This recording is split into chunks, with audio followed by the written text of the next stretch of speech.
Ito na ang pinakanihintay niyong part, ang part 2 ng isa na namang magulong mundo ng pagre-restore ng isang 90s car project. Halos 3 taon din nung na-stock itong barn find 1991 Mitsubishi Galant. Ang pagre-restore ng ganitong project ay isang mahabang proseso, lalo na kung medyo tight ang budget mo. Pero syempre, kung desidido ka, ay syempre paglalaanan mo talaga ng pera.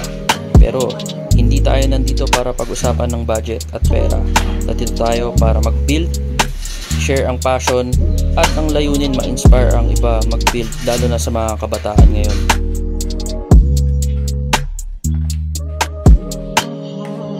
Inuna namin ang pag-change oil ng makina. Sa tagal ng pagka-stock nito ay syempre degraded na ang langis. Lalo na hindi pa napapalitan ang langis nito nung nakuha. 3 taon na nakakalipas. Habang nag-change oil ay pinapalitan naman ni Kuya Johnson ang timing belt dahil miski ito ay hindi pa napapalitan at medyo malutong-lutong na. Mahirap nang mapatulan ng timing belt dahil pwede ito makasira sa makina, mabengkong ang mga balbula, o sa instance ng catastrophic failure ay mapalaki ang gastos mo magpalit ng makina.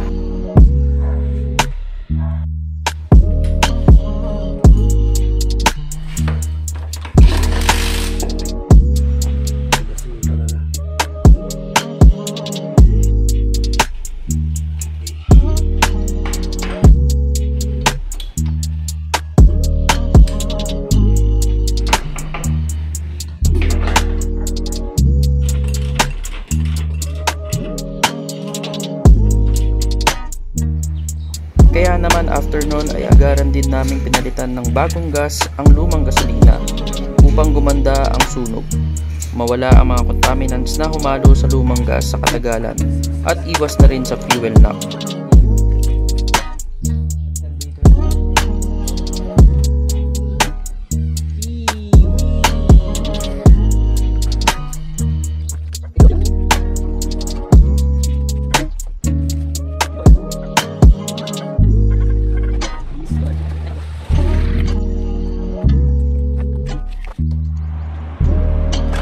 Kaka-DIY namin ay mukha yatang certified Siranicos kami dahil nagbunga na ang problemang tinulot ng pag-DIY namin.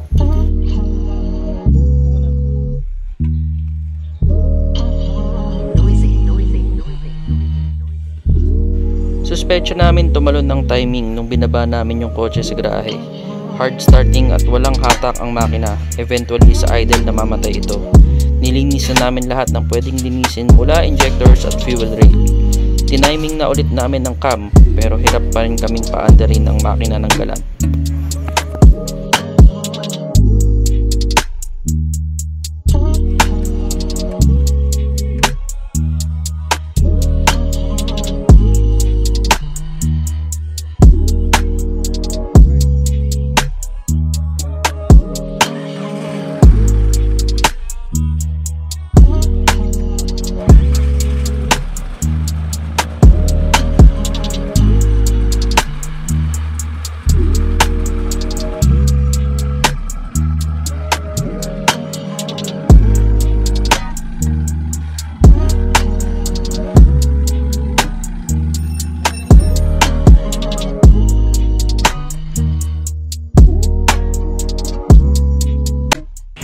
Hatak serye.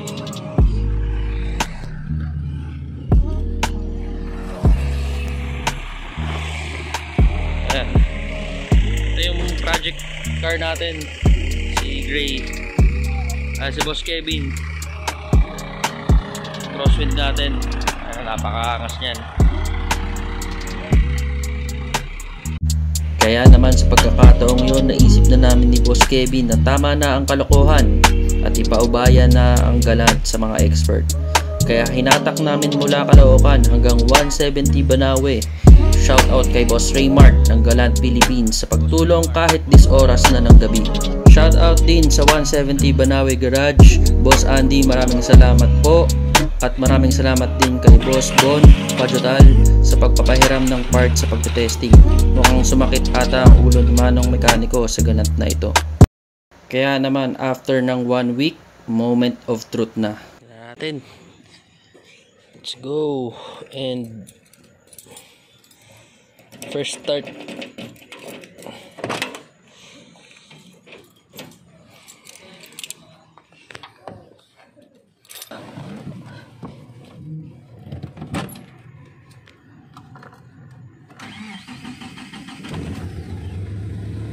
Yun oh. Ayos.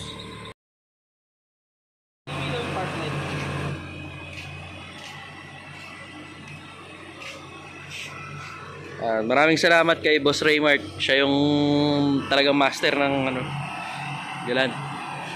Yan, okay na ulit si Gray.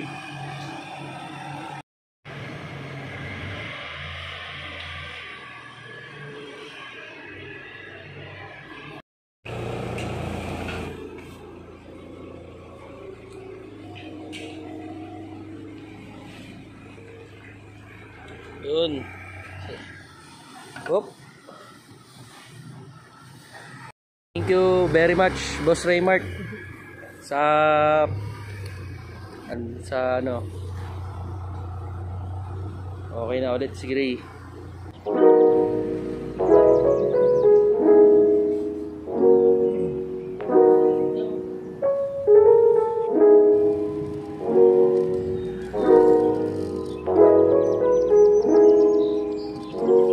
Bumalik ang sigla ng makina at malakas ang hatak.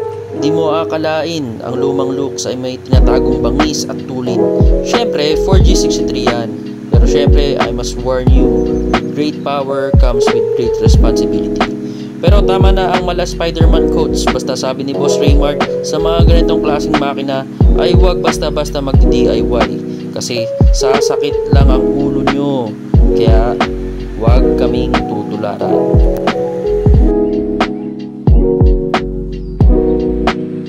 Hanggang sa muli, magandang araw, kami po ang The Ceranicos.